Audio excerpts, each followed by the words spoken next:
Hello दोस्तों, स्वागत है आज के मेरे इस वीडियो में। आज मैं लेकर आ गया हूं अर्धवार्षिक परीक्षा 2023-24 कक्षा 12 भौतिक विज्ञान का पेपर। और ये बहुत ही इम्पोर्टेंट पेपर है और बहुत ही आपको आपके परीक्षा एग्ज़ाम परीक्षा में जो आपका अर्धवार्षिक परीक्षा है उसमें बहुत ही लाभदायक होगा। तो इस पेपर का आप पूरा सॉल्यूशन अगर अभी तक नहीं किए हैं तो ये वीडियो आपके लिए है। बहुत ही इम्पोर्टेंट पेपर है, इसलिए इसके हर एक क्वेश्चन का जो आपका हर एक क्वेश्चन है बहुत ही इम्पॉर्टेंट है। इसलिए हर एक क्वेश्चन का आंसर जो है, आपका सॉल्यूशन जो है वो आपको पता होना चाहिए। इसीलिए मैं लेकर आ गया हूँ इस पेपर का पूरा सॉल्यूशन। और यहाँ पर मैं पहले क्वेश्चन से लेकर अंतिम क्वेश्चन तक पूरे क्वेश्चन सभी क्वेश्चनों का यहाँ पर मैं सॉल्यूशन दिखाने वाला हूँ। तो इस तरीके से आप देख लीजिए, सभी का क्वेश्चन का आंसर मैं लिख कर आया हूँ। तो यहाँ पर इस तरीके से मैं दिखाने वाला हूँ। तो यहाँ हम पहले क्वेश्चन से स्टार्ट करेंगे और अंतिम क्वेश्चन तक जाएंगे। बहुत ही इंपॉर्टेंट पेपर है। और यहाँ पर आप देख लीजिए, यहाँ पर डेरिवेशन वगैरह भी दिया गया है। तो पूरा क्वेश्चन हल करने वाले हैं इस वीडियो में। तो चलिए शुरू करते हैं। सबसे पहले यहाँ पर पूछा गया है, एक नोट दिया गया है तो कि इसमें सभी प्रश्न करना अनिवार्य है और जहाँ चित्र की आवश्यकता होगी वहाँ आपको चित्र बनाना है। तो यहाँ पर खंड आ बहुविकल्पी प्रश्न स्टार्ट हो जाता है। और ये सब जो बहुविकल्पी प्रश्न होते हैं वो एक एक नंबर के होते हैं। तो यहाँ से हम एक एक नंबर वाले क्वेश्चन करना स्टार्ट करते हैं। तो पहला क्वेश्चन दिया गया है, एक कूलाम आवेश में इलेक्ट्रॉनों की संख्या है। तो अगर आप क्लास 12th में हैं तो पहले ही चैप्टर में ये आप पहले ही क्वेश्चन किए होंगे, लेकिन मैं इसका पूरा सॉल्यूशन दिखाने के लिए कह रहा हूँ। तो पूरा सॉल्यूशन मैं दिखाऊंगा। तो यहाँ पर सबसे पहले यहाँ पर एक कूलाम आवेश में इलेक्ट्रॉनों की संख्या जो होती है वो आप इस वाले फार्मूले से निकाल सकते हैं, Q इक्वल्स NE। यानी Q आपका जो आवेश दिया गया है, एक कूलाम आवेश है तो आवेश यहाँ पर रख देंगे, इलेक्ट्रॉनों की संख्या N है और इलेक्ट्रॉन पर आवेश E है। तो यहाँ पर N आपको इलेक्ट्रॉनों की संख्या निकालनी है तो N इक्वल्स Q/E हो जाएगा। Q आपका है आवेश एक कूलाम दिया गया है, एक कूलाम आवेश, तो इसलिए एक कूलाम रख दें, एक यहाँ पर एक रख देंगे। और इलेक्ट्रॉन पर आवेश जो है होता है वो रख देंगे हम 1.6 × 10⁻19। ये एक इलेक्ट्रॉन पर आवेश होता है। तो इस तरीके से यहाँ पर 19 को जब 10⁻19 को ऊपर भेजेंगे तो प्लस में चला जाएगा, 10⁻19 1/1.6। तो इस तरीके से यहाँ पर आपका ये 10 का गुणा ऊपर नीचे कर देंगे तो ये 16 हो जाएगा, ऊपर 10 हो जाएगा। फिर एक इसमें से 10 ले लेंगे, ये 10 बार गुणे में लिखा है तो एक 10 इसमें ले लेंगे तो 100 यहाँ पर हो जाएगा, 100/16 × 10⁻18। ये आप कैलकुलेशन कर लीजिएगा। इसको भाग देंगे, जब इसको 100/16 को भाग देंगे तो 6.25 × 10⁻18। इस तरीके से ये आपका दूसरा वाला बा नंबर ये विकल्प सही हो जाता है, पहले का बा नंबर विकल्प सही हो जाता है। तो इस तरीके से आपका इसका पहले वाले का आंसर हो जाता है। फिर अब हम बढ़ते हैं अपने अगले क्वेश्चन पे। तो यहाँ पर आपका अगला क्वेश्चन जो दिया गया है खंड खा नंबर क्वेश्चन है। यहाँ पर E इक्वल 0 यानी विद्युत क्षेत्र जो है आपका 0 है वाले विद्युत क्षेत्र में विभव V का दूरी r के साथ परिवर्तन जो है वो आपको पता करना है कितना होता है। तो E अगर 0 होता है तो V जो r के सापेक्ष परिवर्तन यानी V के साथ परिवर्तन जो होता है, r का परिवर्तन होता है वो निर्भर नहीं करता है। V जो विभव होगा वो r पर निर्भर नहीं करेगा। क्यों निर्भर नहीं करेगा? यहाँ पर आप देख लीजिए, V इक्वल्स W/Q होता है। V equals W/Q। W क्या होता है? बल गुणे विस्थापन। बल क्या होगा? EQ R/Q। Q से Q कट जाएगा, ER आ जाएगा। तो E का मान अगर 0 रख देंगे तो ये पूरा टर्म 0 हो जाएगा। लेकिन विभव आपका यहाँ पर E के साथ अगर 0 हो जाएगा तो ये सब 0 हो जाएगा। तो यहाँ पर V जो होगा R पर निर्भर नहीं करेगा, R कितना भी बढ़ेगा उस पर निर्भर नहीं करेगा। तो यहाँ पर V जो होगा R पर निर्भर नहीं करेगा। तो इसका द वाला आंसर सही हो जाता है। फिर अब हम यहाँ पर आपका अगला क्वेश्चन दिया गया है, ग नंबर विद्युत क्षेत्र के विपरीत विद्युत द्विध्रुव को 180 डिग्री के कोण में घुमाने पर कृत कार्य होगा। तो आप इसका एक फार्मूला होता है कि विद्युत जो क्षेत्र है उसके विपरीत 180 डिग्री कोण पर घुमाने में, यानी विद्युत क्षेत्र अगर इधर को जा रहा है तो इसके विपरीत 180 डिग्री कोण पर विद्युत द्विध्रुव को अगर आप घुमा देंगे तो कितना आपका कृत कार्य होगा। कृत कार्य इसका एक फार्मूला होता है W equals PE 1 - cos theta. तो इसमें आप cos थीटा इक्वल्स 180 डिग्री रख देंगे तो 180 cos 180 डिग्री इक्वल्स -1 होता है। तो यहाँ पर 1 - -1 रखेंगे तो +1 हो जाएगा, तो 2PE आ जाएगा। तो इस तरीके से यहाँ पर 2PE इसका आंसर हो जाता है। फिर हम बढ़ते हैं अपने अगले क्वेश्चन में। तो यहाँ पर आप देख लीजिए, इसका पहला ही विकल्प सही है तो 2PE ये वाला आपका राइट विकल्प हो जाता है। निम्नलिखित में से कौन सा संबंध सही है? तो इसमें आपको बताना है कौन सा संबंध सही है। सबसे पहले आप जानते होंगे अपवर्तन अगर ANG दिया है यानी कि आपका ए यानी एयर, जी यानी ग्लास और डब्ल्यू यानी वाटर, वाटर यानी पानी। तो इस तरीके से यहाँ पर आपका वायु, ए यानी एयर है ना, तो वायु में प्रकाश की चाल बटे में कांच में प्रकाश की चाल, ये अपवर्तन में आप पढ़े होंगे कि ये अपवर्तनांक होता है किसे, कि वायु में प्रकाश की चाल बटे में कांच के प्रकाश की चाल। तो यहाँ से आप निकालेंगे इसमें वायु की प्रकाश की चाल बटे में पानी की प्रकाश की चाल, और गुणे पानी में प्रकाश की चाल बटे कांच की प्रकाश की चाल। तो पानी में प्रकाश की चाल पानी की प्रकाश की चाल से कट जाएगा, और हवा में प्रकाश की चाल बटे में कांच में प्रकाश की चाल, इस तरीके से बच जाएगा। तो ये वाला सही हो जाएगा, हवा में प्रकाश की चाल बटे में कांच की प्रकाश की चाल।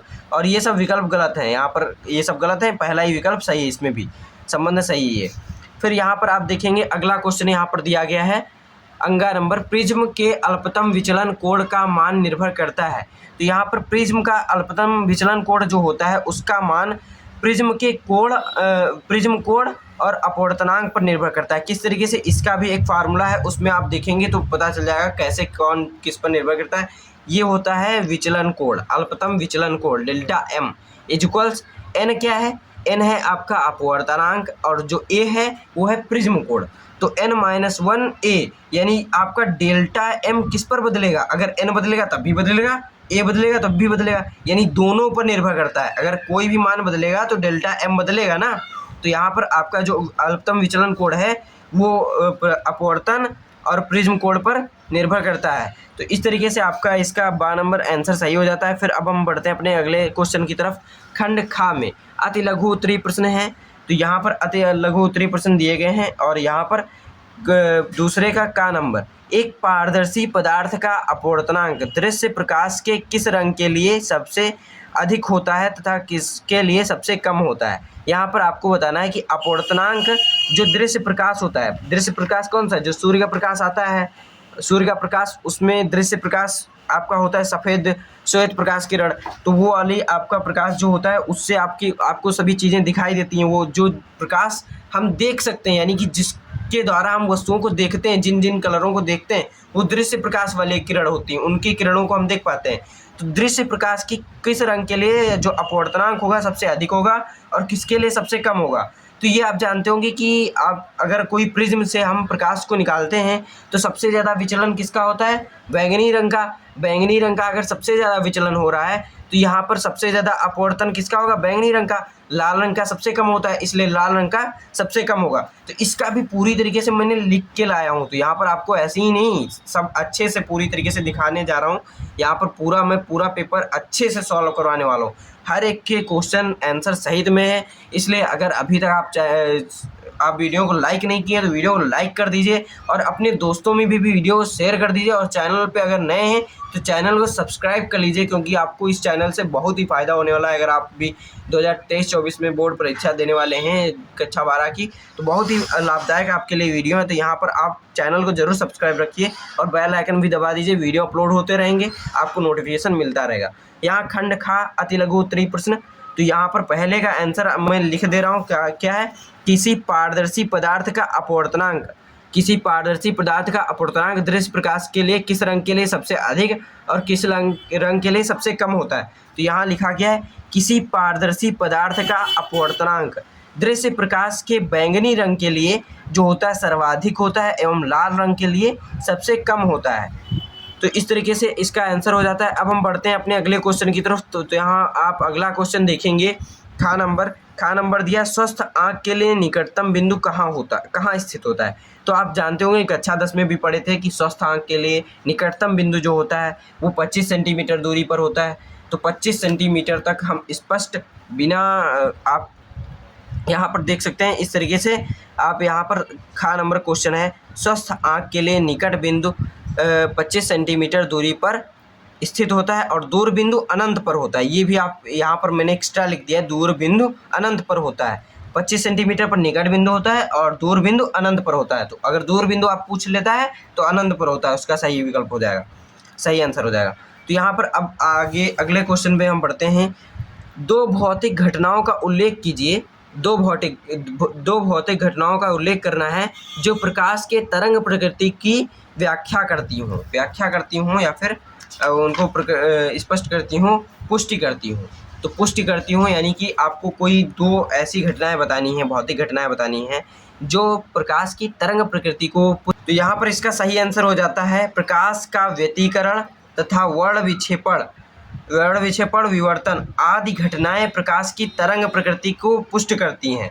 कौन कौन सी चीज़ें? व्यतिकरण, वर्ण विक्षेपण तथा विवर्तन आपकी जो घटनाएं हैं, ये भौतिक घटनाएं हैं सभी, ये प्रकाश की तरंग प्रकृति की पुष्टि करती हैं। फिर अगला क्वेश्चन आपका है, यहाँ पर पेपर में अगले पन्ने पे है अगला क्वेश्चन। तो यहाँ पर अगला क्वेश्चन पूछा गया है, विद्युत धारिता का विमीय सूत्र तथा मात्रक लिखिए। विद्युत धारिता का आपको विमीय सूत्र लिखना है और मात्रक लिखना है। तो मात्रक आम प्रति वोल्ट होता है और इसका विमीय सूत्र जब आप निकालेंगे कूलाम प्रति वोल्ट वाले से निकाल लेंगे तो m के पावर -1, l के पावर -2 और t के पावर 4, a के पावर 2 इस तरीके से आपका होता है। तो यहाँ पर आपका निकल के आ जाएगा इसका विमीय सूत्र कूलाम प्रति वोल्ट का।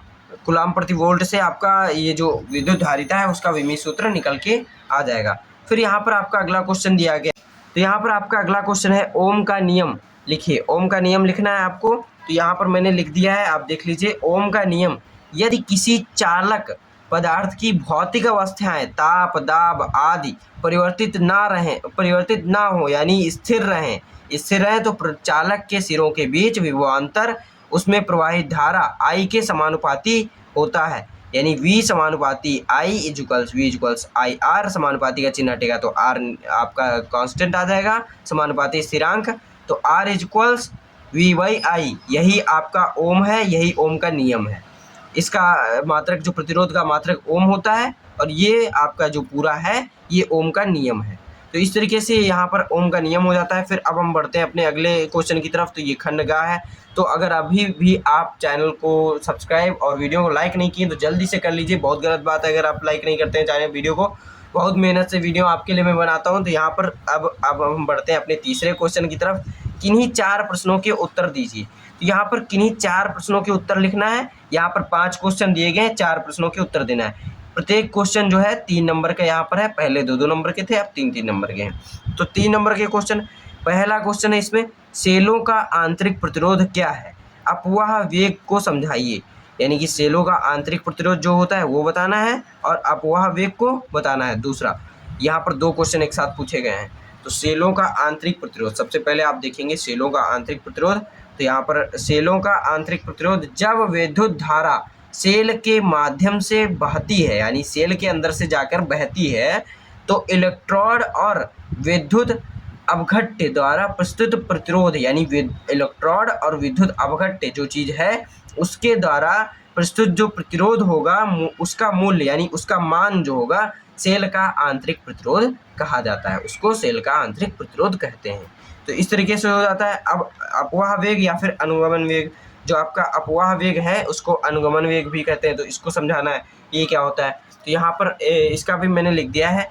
अपवहन वेग या अनुगमन वेग वह वेग जिसके द्वारा चालक के मुक्त इलेक्ट्रॉन आयनों से टकराते हुए बाह्य विद्युत क्षेत्र के प्रभाव में धन सिरे की ओर आगे बढ़ते हैं, तो उसे अपवाह या अनुगमन वेग कहते हैं। तो इस तरीके से आपका ये तीसरे का पहले का जो क्वेश्चन आंसर है वो हो जाता है। अब हम बढ़ते हैं अपने अगले क्वेश्चन की तरफ। खा नंबर 3 संधारित्र दिए गए हैं C1, C2, C3 के लिए श्रेणी क्रम संयोजन हेतु तुल्य धारिता का सूत्र निगमित करना है। आपको सूत्र का डेरिवेशन करना है। किसका? 3 संधारित्र दिए गए हैं C1, C2, C3 के लिए श्रेणी क्रम संयोजन हेतु तुल्य धारिता का सूत्र निकालना है। तो यहाँ पर अब हम शुरू करते हैं अपना तीसरा क्वेश्चन। तो यहाँ पर कॉपी में मैंने लिख के रखा है तीसरा क्वेश्चन, संधारित्र का श्रेणी क्रम संयोजन, संयोग लिख सकते हैं या फिर संयोजन लिख सकते हैं। तो यहाँ पर आपका श्रेणी क्रम संयोजन क्या हो जाएगा? यहाँ पर आपका सबसे पहले संधारित्र में 2 प्लेटें होती हैं, एक पर प्लस आवेश, एक पर माइनस आवेश। इधर से विद्युत क्षेत्र से जोड़ दिया जाता है, यानी विद्युत स्रोत से जोड़ दिया जाता है, जिससे इस पर प्लस क्यू आवेश आता है और इस पर माइनस क्यू। इनके बीच में जो विभवांतर होता है V होता है V। तो इस तरीके से तीन आपके C1, C2, C3 विद्युत धारिताएँ लगी हुई हैं। तो विद्युत धारिताएँ श्रेणी क्रम में जुड़ी हुई हैं इस तरीके से, और यहाँ पर पृथ्वी से जुड़ा होता है। यहाँ पर आपका इनके बीच में जो आपका विभवांतर उत्पन्न होगा, पहले वाले के बीच में विभवांतर V1 उत्पन्न होगा, दूसरे वाले जो आपका संधारित्र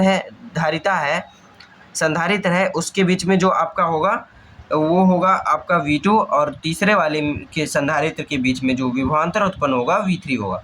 यदि संधारित्र की धारिताएं क्रमशः C1, C2, C3 है तथा उनकी प्लेट के आवेश क्रमशः Q प्लस Q है, सब में आवेश प्लस Q आएगा और माइनस Q इस तरीके से आएगा। तो प्लस Q दिया जाए तो इनके बीच विभवांतर V1, V2, V3 हो तो यहाँ पर V1 बराबर क्या हो जाएगा Q/C, क्योंकि क्या होता है Q इक्वल CV होता है ना, तो V यहाँ से विभवांतर आप निकालेंगे, विभवांतर बराबर क्या होगा Q/C1, क्योंकि सब पर Q आवेश है तो सब पर Q आएगा, तो C1, C2, C3 बदलते जाएंगे, तो V1 बराबर Q/C1, V2 बराबर Q/C2, C2 आएगा यहाँ पर 2 होगा, फिर V3 इक्वल्स Q/C3, C होगा यहाँ C3। तो कुल विभवांतर बराबर क्या आ जाएगा V equals V1 plus V2 plus V3। तो यहाँ से या इसको आप V1, V2, V3 का मान रख देंगे, तो यहाँ पर Q/C1, Q/C2 प्लस Q/C3 इस तरीके से मान रखने के बाद यहाँ पर सब में से Q कॉमन ले लेंगे और उधर भेज देंगे, तो V/Q आ जाएगा। V/Q क्या होता है, Q/V होता है आपका C, Q/V C होता है, तो अगर C आपका Q/V यहाँ पर आप देखेंगे Q को इधर भेज दीजिए तो 1/C आ जाएगा ना, तो 1/C V/Q क्या होगा 1/C होगा, तो 1/C1 यहाँ 1/C बराबर 1/C1 plus 1/C2 plus V/C3। तो ये आपका डेरिवेशन हो जाता है समांतर क्रम में, श्रेणी क्रम में आपका जो संयोजन है संधारित्रों का, तो 1/C बराबर क्या आ जाता है 1/C1 plus 1/C2 plus 1/C3, यही तो होता है आपका संधारित्रों का समांतर क्रम संयोजन। तो इस तरीके से ये आपका डेरिवेशन हो जाता है। फिर अब हम बढ़ते हैं अपने अगले क्वेश्चन में। तो यहाँ पर अगला क्वेश्चन आपका दिया गया है, अगला क्वेश्चन यहाँ पर देखेंगे, विद्युत द्विध्रुव से आप क्या समझते हैं, विद्युत प्रवणता को समझाइए। विद्युत द्विध्रुव क्या होता है और विद्युत प्रवणता क्या होता है ये आपको बताना है। तो यहाँ पर आपको मैंने लिख दिया है विद्युत द्विध्रुव, यदि समान परिमाण यानी कि जो आपका आवेश है उसका मान कूलाम यानी आवेश जो होगा उसका मान बराबर होगा, समान परिमाण यानी बराबर आवेश, वह विपरीत जो प्रकृति होगी विपरीत होगी, एक की प्लस एक की माइनस, यानी कि एक पर प्लस आवेश होगा एक पर माइनस आवेश होगा, प्रकृति के दो आवेश अति अल्प दूरी पर स्थित हों तो इस प्रकार बना जो निकाय होता है विद्युत द्विध्रुव कहलाता है। अब फिर से एक बार सुन लीजिए, यदि समान परिमाण व विपरीत प्रकृति के दो आवेश अति अल्प दूरी पर स्थित हों तो इस प्रकार बना निकाय विद्युत द्विध्रुव कहलाता है। जैसे HCl और H2O ये सब विद्युत द्विध्रुव के उदाहरण हैं। अगर कभी आपसे उदाहरण पूछता है तो HCl H2O आप लिख सकते हैं। फिर यहाँ पर आपका जो अगला क्वेश्चन है यहाँ पर इसी में दिया गया था विद्युत प्रवणता। तो विभव प्रवणता क्या होता है कि विभव में दूरी के साथ जो परिवर्तन होता है वो विभव प्रवणता कहलाता है। यहाँ पर मैं लिखना भूल गया हूँ तो इसको मैं बता दे रहा हूँ कि जो विभव प्रवणता होता है दूरी के सापेक्ष जो विभव में परिवर्तन होता है वो विभव प्रवणता कहलाता है। तो इस तरीके से इसका भी आंसर हो जाता है। ये आपको दोनों लिखना है, एक ही क्वेश्चन में दोनों लिखना है। अगर इतना ही लिख देंगे तो आपका 3 नंबर में 1.5 नंबर मिल जाएगा, 1.5 नंबर गया। तो इस तरीके से आपको पूरा क्वेश्चन का सॉल्यूशन करना होता है। फिर यहाँ पर अगला क्वेश्चन दिया गया है घ नंबर, गॉस की प्रमेय क्या है। तो गॉस की प्रमेय क्या है ये आपको बताना है। तो गॉस की प्रमेय यहाँ पर मैंने लिख दिया है गॉस की प्रमेय। तो गॉस की प्रमेय होता है किसी बंद पृष्ठ से गुजरने वाला विद्युत फ्लक्स फाई ई उस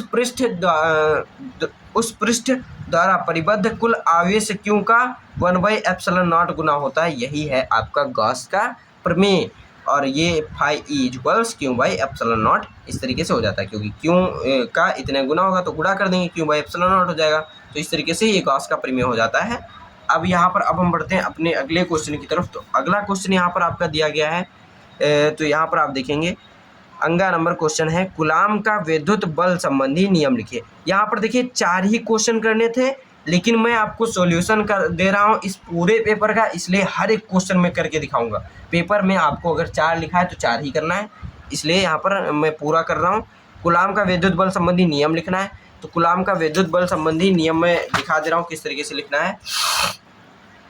कूलाम का विद्युत बल संबंधी नियम, कूलाम के नियम के अनुसार कोई दो स्थिर बिंदु आवेश हैं के मध्य जो कार्यरत बल होता है उनके आवेश Q1 या फिर Q2, यानी कि कोई भी आवेश है Q1 Q2 मैंने मान लिया है, ब्रैकेट में लिख दिया ना, Q1 Q2 यानी उनके आवेशों के गुणनफल के अनुक्रमानुपाती तथा उनके बीच की दूरी जो r होगी उसके वर्ग के व्युत्क्रमानुपाती होता है। तो इस तरीके से F इक्वल्स Q1 Q2 के समानुपाती आएंगे, तो यहाँ पर समानुपाती का चिन्ह हटेगा तब क्या आ जाएगा। तो इस तरीके से आपको लिख देना है F इक्वल्स के Q1 Q2 बटे R स्क्वायर। तो ये आपका कूलाम का विद्युत बल संबंधी नियम हो जाता है। अब हम बढ़ते हैं अपने अगले क्वेश्चन की तरफ। तो यहाँ पर चौथा क्वेश्चन से स्टार्ट हो जाता है। अब किन्हीं 4 प्रश्नों का उत्तर इसमें भी देना है, ये भी 3-3 नंबर के प्रश्न हैं। कैसे, यहाँ पर 5 क्वेश्चन दिए गए हैं, 4 क्वेश्चन ही करने हैं इसमें, तो 3-3 नंबर के क्वेश्चन है। पहला क्वेश्चन दिया गया है पूर्ण आंतरिक परावर्तन के लिए आवश्यक प्रतिबंध क्या है।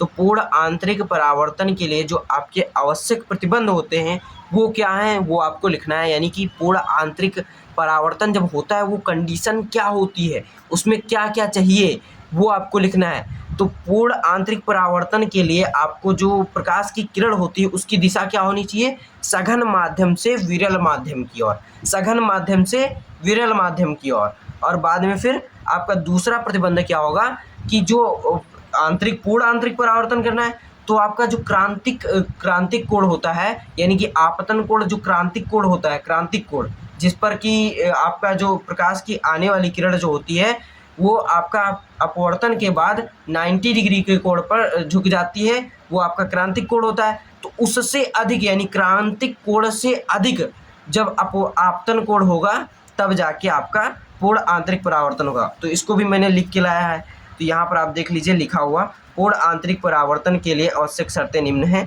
प्रकाश किरण का गमन सघन माध्यम से विरल माध्यम में होना चाहिए और सघन माध्यम में प्रकाश किरण का आपतन कोण क्रांतिक कोण से अधिक होना चाहिए। तो इस तरीके से आपका हो जाता है क्रांतिक कोण से अधिक होना चाहिए। तो ये आपका चौथे का पहला क्वेश्चन हो जाता है। अब हम बढ़ते हैं अपने अगले क्वेश्चन की तरफ। तो खा नंबर है स्नेल का नियम। स्नेल का नियम लिखना है।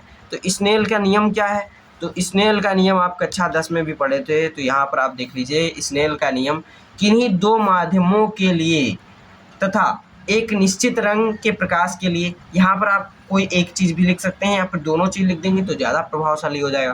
तो एक चीज़ लिखेंगे तो अच्छी बात, कोई दिक्कत नहीं है, उसमें भी आपको पूरा नंबर मिल जाएगा। कैसे, किन्हीं 2 माध्यमों के लिए जो आपकी प्रकाश के लिए आपतन कोण की ज्या तथा अपवर्तन कोण की ज्या की निष्पत्ति यानी अनुपात जो होता है का नियतांक होती है।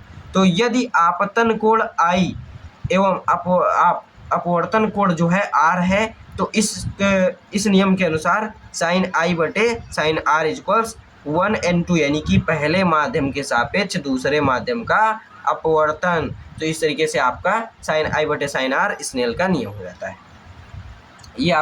ये एक नियतांक यानी कांस्टेंट होता है, नियत होता है ये चीज़, और ये साइन I बटे साइन R इक्वल्स नियतांक, इस तरीके से हो जाता है। यही स्नेल का नियम है। अब हम बढ़ते हैं अपने अगले क्वेश्चन की तरफ। तो अगला क्वेश्चन दिया गया है, चित्र सहित स्पष्ट कीजिए, चित्र भी बनाना है आपको, कि लेंस उत्तल लेंस के लिए किस स्थिति में प्रतिबिंब आभासी होगा। उत्तल लेंस के लिए किस स्थिति में प्रतिबिंब आभासी बनेगा। तो यहाँ पर आपको चित्र सहित बताना है। तो मैं यहाँ पर आपको दिखा दे रहा हूँ, उत्तल लेंस में प्रतिबिंब आभासी कब बनता है, जब आपका फोकस और ये आपका प्रकाशिक केंद्र के बीच में वस्तु कहीं भी रखा होता है तो उसका जो प्रतिबिंब बनता है वो आभासी बनता है और वस्तु से बड़ा बनता है, सीधा बनता है और वास्तविक बनता है। तो इस तरीके से यहाँ पर आप देख लीजिए, जब वस्तु उत्तल लेंस के फोकस F1 व प्रकाशिक केंद्र के मध्य रखा जाता है तो प्रतिबिंब आभासी सीधा व वस्तु से बड़ा बनता है। तो इस तरीके से इसका एक आंसर होता है। यहाँ पर 2 पूछे गए, एक ही क्वेश्चन में 2 क्वेश्चन पूछे गए। कैसे, पहले जो आपका प्रतिबिंब है वो आभासी बनने के लिए पूछा है, दूसरा प्रतिबिंब वस्तु के बराबर का कब बनता है ये आपको बताना है। तो यहाँ पर मैं दिखा दे रहा हूँ, वस्तु ये भी मैंने लिखा है, तो अगले पन्ने पे लिखा है, यहाँ पर मैं दिखा दे रहा हूँ किस तरीके से। तो प्रतिबिंब वस्तु के बराबर बनना, वस्तु के बराबर कब बनता है, जब वस्तु को हम 2F1 पर रखते हैं, यानी कि जो आपका फोकस दूरी है उसके दूनी दूरी पर रखते हैं जब, तब आपका वस्तु के बराबर का प्रतिबिंब बनता है। किस तरीके से, यहाँ पर आप देख लीजिए 2F1 पर रखा गया है तो यहाँ पर आपका यहाँ से सीधे यानी कि आपके जो मुख्य अक्ष होता है उसके समांतर आने वाली प्रकाश की किरणें जो होती हैं वो फोकस से होके जाती हैं। तो द्वितीय फोकस से होकर चली गई और बाद में फिर एक मैंने यहाँ से प्रकाशिक केंद्र से निकाल दिया, तो प्रकाशिक केंद्र से जाने वाली किरण सीधे ही निकल जाती है, तो सीधे यहाँ पर चली गई। तो यहाँ पर आपका F2 पर ये बन गया है, F2 पर यानी कि 2F1 2F2 पर आपका प्रतिबिंब बन जाता है। ये वस्तु के आकार का बनता है। जब वस्तु उत्तल लेंस के 2 गुनी फोकस दूरी पर रखी होती है, वस्तु 2 गुनी फोकस दूरी पर रखी होती है, तो प्रतिबिंब का आकार वस्तु के आकार के बराबर होता है। तो इस तरीके से इसका भी आंसर हो जाता है। आपको पूरे 3 नंबर मिल गए यहाँ से। फिर यहाँ पर आप देख लीजिए ये, तो फिर अगला क्वेश्चन यहाँ पर चौथे का घ नंबर दिया गया है। प्रिज्म द्वारा वर्ण विक्षेपण की घटना, प्रिज्म द्वारा वर्ण विक्षेपण की घटना क्या कहलाती है? घटना समझाइए, यहाँ पर आपको समझाना है। प्रिज्म द्वारा वर्ण विक्षेपण की घटना को समझाना है। तो यहाँ पर इस तरीके से आपको बताना है वर्ण विक्षेपण की घटना क्या होती है।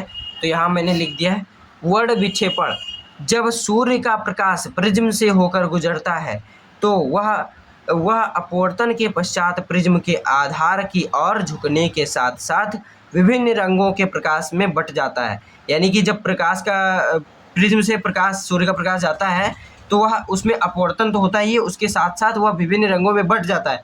यही घटना वर्ण विक्षेपण कहलाती है। तो बट जाता है तथा श्वेत प्रकाश का अपने अवयवी रंगों में विभक्त हो जाना यानी बट जाना वर्ण विक्षेपण कहलाता है। तो वर्ण विक्षेपण आप समझा दिए, इसका भी आपको 3 नंबर मिल गया। तो यहाँ पर अगला क्वेश्चन आपको दिया गया है चौथे का 5वां वाला, हाइगेंस के द्वितीयक तरंगिका सिद्धांत की कमियां बताना है। हाइगेंस की द्वितीयक तरंगिका सिद्धांत की कमियां बताना है। तो द्वितीयक सिद्धांत, यहाँ पर द्वितीयक की जगह पर हमको लग रहा है कि पहला होना चाहिए। पहले में क्या कमी थी कि वह जो आपका ध्रुवण है, ध्रुवण की व्याख्या नहीं कर पाया था, तो यहाँ पर आ जाएगा कि और देहली प्रकृति जो इसकी तरंग की मतलब कि प्रकाश की जो देहली प्रकृति है उसका भी व्याख्या, चुंबकीय प्रकृति की व्याख्या हाइगेंस का प्रथम नियम जो था, प्रथम तरंगिका सिद्धांत जो था, उसमें ये कमियां थी। तो उसको पूरा किया गया था। बाद में दूसरे वैज्ञानिकों ने उसको थोड़ा सा बदल करके कर दिया था पूरा। और यहाँ पर जो द्वितीयक है, द्वितीयक वाले में मुझे तो कुछ नहीं मिला। अगर आपको कुछ मिलता है तो कमेंट करिए। और यहाँ पर अब अगला क्वेश्चन है खंड घ नंबर, किन्हीं 4 आंकिक प्रश्नों को हल करना है। इसमें भी आपको 5 क्वेश्चन दिए रहेंगे और इसमें भी आपको कोई 4 ही हल करने हैं। तो पहला क्वेश्चन है यहाँ पर, A1 तथा A2 आयाम की 2 तरंगें परस्पर अध्यारोपित होती हैं, परस्पर समांतर आकर जुड़ जाती हैं, यानी अध्यारोपित यानी जुड़ जाती हैं या फिर मिल जाती हैं। परिणामी आयाम ज्ञात कीजिए यदि उनके बीच कालांतर π/2 हो व दूसरा क्वेश्चन पाई हो। तो यहाँ पर 2 आयाम की किरणें हैं, A1 व A2 आयाम की 2 तरंगे हैं, परस्पर प्लस या फिर किसी कालांतर पर मिलती हैं। तो परिणामी आयाम होता है A बराबर अंडर रूट के अंदर आपका जो है A1 का स्क्वायर प्लस A2 का square plus 2A1 A2 cos phi होता है। ये आपका परिणामी आयाम का फार्मूला है। तो यहाँ पर कालांतर इक्वल्स, अगर फाई इक्वल्स π/2 रख देते हैं के लिए, तो cos phi इक्वल्स हो जाता है cos π/2 रख दें, फाई का मान π/2 रखने पर cos π/2 बराबर कितना होता है, cos 90 बराबर कितना होता है, 0 होता है। 0 होता है, इसलिए यहाँ पर अगर 0 रख देंगे तो ये पूरा टर्म 0 हो जाएगा। तो A1 का स्क्वायर प्लस A2 का स्क्वायर, यहाँ पर परिणामी आयाम जो होगा A1 का स्क्वायर प्लस A2 का स्क्वायर, इस तरीके से अंडर रूट के अंदर आ जाएगा। फिर आपका कालांतर अगर पाई हो, पाई के लिए पूछा था, तो cos पाई बराबर cos phi बराबर cos पाई रख देंगे, तो cos पाई बराबर कितना होता है -1, यानी पाई 180 डिग्री, cos 180 डिग्री -1, मैंने पहले ही क्वेश्चन में बताया। तो यहाँ पर इस तरीके से हो जाएगा। अतः परिणामी आयाम A इक्वल्स A1 का स्क्वायर प्लस A2 का स्क्वायर प्लस 2A1 A2 -1 यहाँ पर जब माइनस आएगा जाएगा तो A का स्क्वायर प्लस B का स्क्वायर प्लस 2AB होता है ना, -2AB यानी A माइनस B का होल स्क्वायर। तो इस तरीके से अंडर रूट से स्क्वायर कट जाएगा, तो A1 माइनस A2, इस तरीके से आपका परिणामी आयाम आ जाएगा। दोनों का आंसर ये हो गया आपका। अब हम बढ़ते हैं अपने अगले क्वेश्चन की तरफ। तो यहाँ पर आपका अगला क्वेश्चन दिया गया है, निकट दृष्टि दोष से पीड़ित व्यक्ति की दूरबिंदु आँख से 70 सेंटीमीटर की दूरी पर है। दूर बिंदु निकट दृष्टि दोष है, यानी कि पास का उसको दिखता है, दूर का नहीं दिखता है। दूर बिंदु जो है वो 70 सेंटीमीटर पे आ गया है, अनंत पर होना चाहिए लेकिन वो 70 सेंटीमीटर पर आ गया है, यानी वो 70 सेंटीमीटर दूरी तक स्पष्ट वो देख सकता है वो व्यक्ति। के लिए दूर स्थित वस्तुओं को स्पष्ट रूप से देखने के लिए आवश्यक लेंस की फोकस दूरी तथा शक्ति ज्ञात करना है। फोकस दूरी ज्ञात करना है और शक्ति ज्ञात करना है। तो यहाँ पर आपका इसके लिए ये यहाँ पर मैंने कर दिया है, देख लीजिए आप। इसके लिए दिया है v बराबर, यानी कि आपको अगर उसके लिए अनंत से आने वाली प्रकाश किरणों को अगर हम 70 सेंटीमीटर पर यहाँ पर प्रतिबिंब बना देते हैं तो उसको स्पष्ट दिख जाएगा, यानी 70 सेंटीमीटर तक तो स्पष्ट देख सकता है। तो यानी है कि हमको प्रतिबिंब की जो दूरी रखनी होगी -70 सेंटीमीटर, वस्तु की दूरी 70 सेंटीमीटर, यानी कि वो जो देखेगा वो वस्तु होगी ना, तो उसके लिए -70 सेंटीमीटर पर आपका वस्तु का प्रतिबिंब का दूरी हो गया। और u बराबर यानी वस्तु का दूरी कितना, इन्फिनिटी, यानी अनंत की चीज़ों का, अनंत की वस्तु को 70 सेंटीमीटर पर उसको देख सकता है, तो 70 सेंटीमीटर पर प्रतिबिंब बनाना होगा।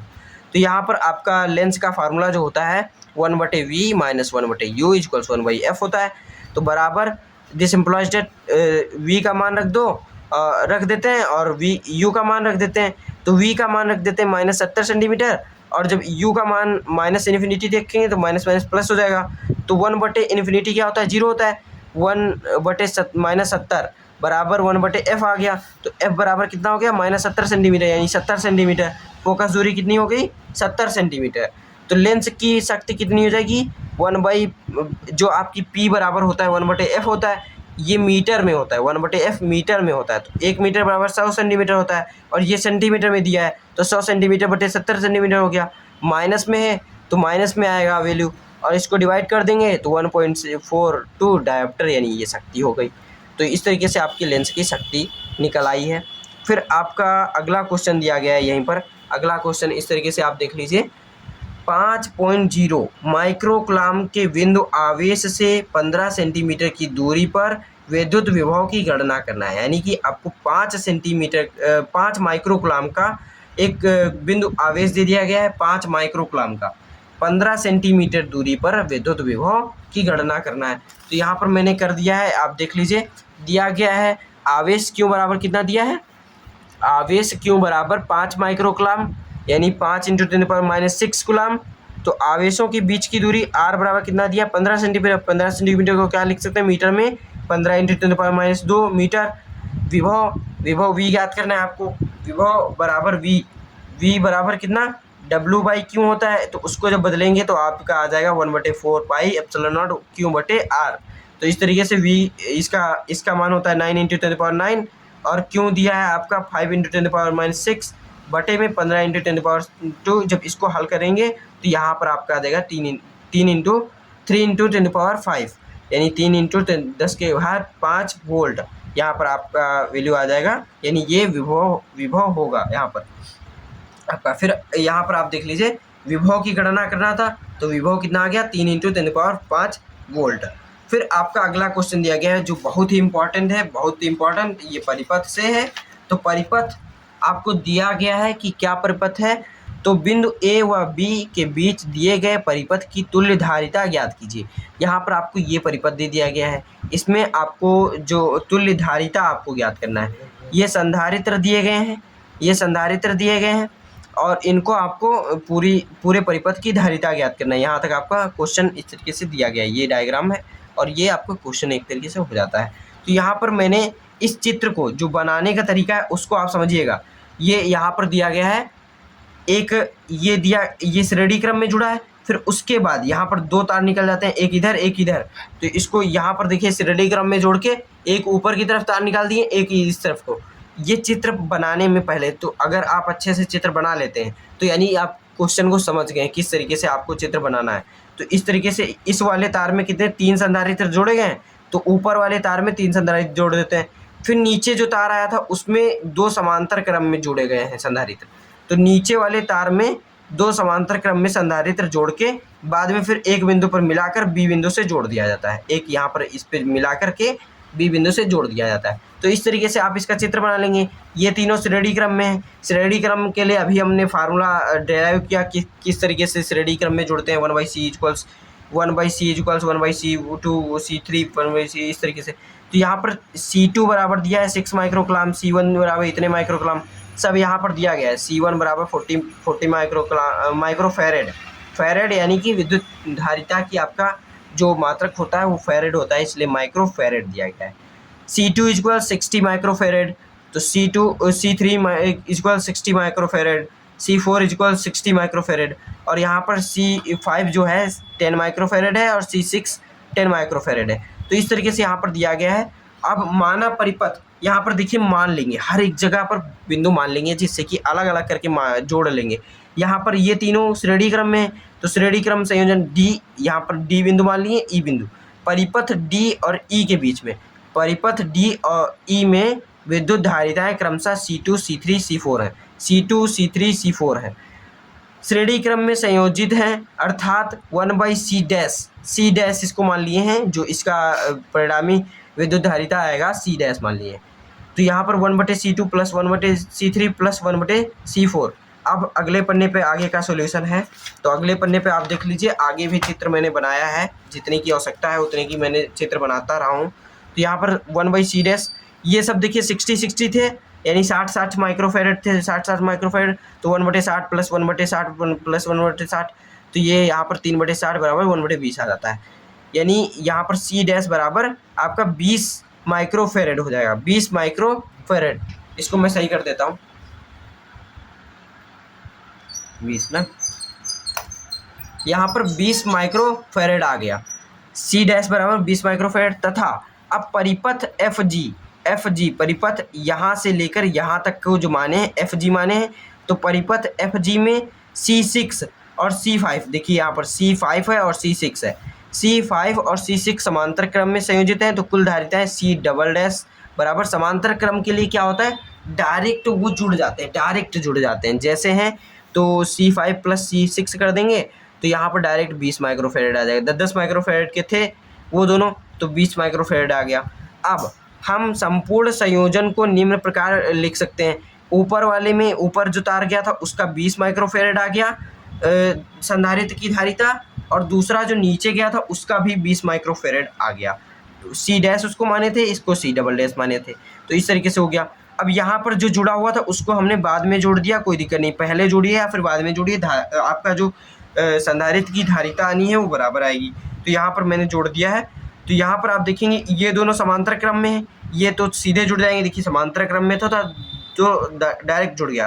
तो C डैश और C double dash, C plus, यानी कि यहाँ पर जो आपका C ट्रिपल डैश आएगा, C ट्रिपल डैश, यहाँ पर मैंने C ट्रिपल डैश मान लिया, तो C1 प्लस C2 ये पढ़ लीजिएगा आप, समांतर क्रम में संयोजित है, इसलिए धारिता तुल्य धारिता जो होगी C ट्रिपल डैश बराबर C dash plus C double dash बराबर C ट्रिपल डैश इक्वल्स 20, ऊपर वाले की 20, नीचे वाले की भी 20, 40 माइक्रोफैरेड आ गया।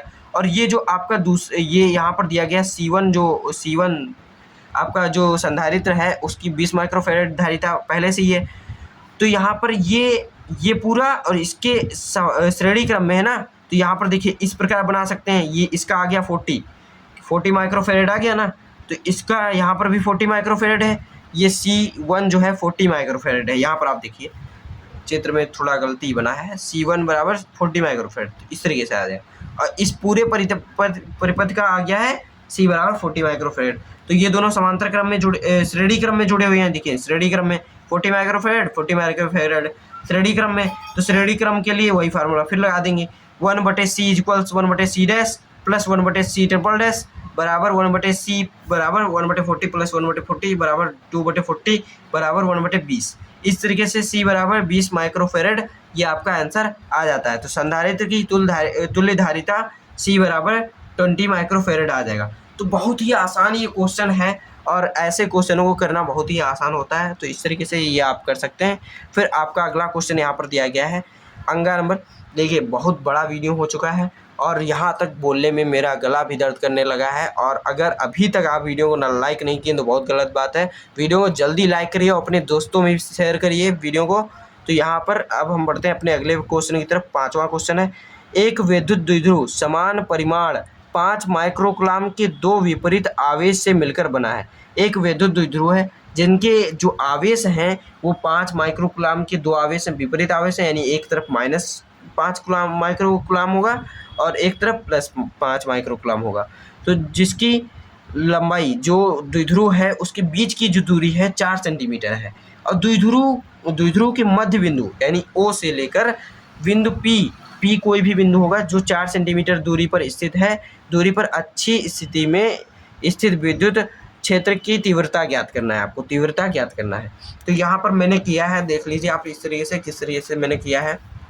यहाँ पर दिया है विद्युत द्विध्रुव के 2 आवेश क्रमशः +Q 5 × 10⁻6 कूलाम और दूसरा -Q बराबर यहाँ पर 5 × 10⁻6 कूलाम। यहाँ पर माइनस लगा सकते हैं आप, माइनस रहेगा यहाँ पर 5। तो इस तरीके से द्विध्रुव के आवेशों के बीच की दूरी यानी द्विध्रुव के बीच की दूरी कितनी होगी 4 सेंटीमीटर और द्विध्रुव के मध्य से बिंदु की दूरी 4 सेंटीमीटर है। तो बराबर, ये दोनों बराबर ही हैं, मीटर। ये इस तरीके से आप देख लीजिए। फिर आगे यहाँ पर आप देखेंगे जब E बराबर विद्युत क्षेत्र की तीव्रता, आप जानते होंगे कि जो द्विध्रुव के P बिंदु पर विद्युत क्षेत्र की तीव्रता होती है 1/4 पाई एप्सिलॉन नॉट 2P/r³ होता है। ये फार्मूला है, इसका भी डेरिवेशन मैं करवा दूंगा अगर आप कमेंट करेंगे तो, नहीं तो आप कर चुके होंगे तो अलग बात है, वो आप कर लीजिएगा। यहाँ पर ये जो है E, यहाँ पर इस क्वेश्चन के लिए विद्युत क्षेत्र की तीव्रता जो है 1/4 पाई एप्सिलॉन नॉट 2P/r³, ये अच्छी स्थिति में आपको तीव्रता ज्ञात करना है। तो तीव्रता, अच्छी स्थिति में तीव्रता का ये फार्मूला है। तो E, तो यहाँ पर विद्युत क्षेत्र की तीव्रता, इसका मान 1/4 पाई एप्सिलॉन नॉट का मान होता है 9 × 10⁹। तो इस तरीके से यहाँ पर हो जाएगा, इसका मान रख दिए और 2 ये वाला रख दिए। फिर P क्या होता है Q × D, यानी D क्या होता है बीच की दूरी होती है। तो बीच की दूरी क्या थी 10 × 10⁻2 था ना, तो यहाँ पर 4 × 10⁻2 था, तो 4 रख दिए यहाँ पर और 10⁻2 यहाँ पर रख दिए। फिर यहाँ पर आपका जो Q होता है, Q का मान क्या रख दिए 5 × 10⁻6, किसी एक कूलाम यानी किसी एक आवेश का मान रख दिए यहाँ पर, इस तरीके से। फिर यहाँ पर आपका क्या हो जाएगा, नीचे जो आपका r³ है, r³ यानी कि जो आपका उसके द्विध्रुव के मध्य से जो P बिंदु यानी कोई भी जो बिंदु है 4 सेंटीमीटर दूरी पर, उसकी जो बीच की दूरी है वो क्या है 4 × 10⁻2 है, उसका क्यूब कर देंगे। तो यहाँ पर क्यूब करके 64 × 10⁻6 आ जाएगा और इसको जब ऊपर भेजेंगे तो इस तरीके से यहाँ पर आप देखेंगे इसका सोल्यूशन ये हो जाता है। फिर आपका ये अगला क्वेश्चन दिया गया है। अगला क्वेश्चन यहाँ पर 6वां नंबर है। यहाँ पर वीडियो का लेंथ बहुत बड़ा हो चुका है तो यहाँ पर इनका मैं सूत्र मतलब डायरेक्ट आंसर दिखा दे रहा हूँ, उनको आप देख लीजिए। ये क्वेश्चन है, एक समान विद्युत क्षेत्र के विद्युत द्विध्रुव को घुमाने में किया गया कार्य का उसका व्यंजक निरूपण करना है। फिर आपका किसी द्विध्रुव की अच्छी स्थिति में विद्युत विभव के सूत्र का निरूपण करना है।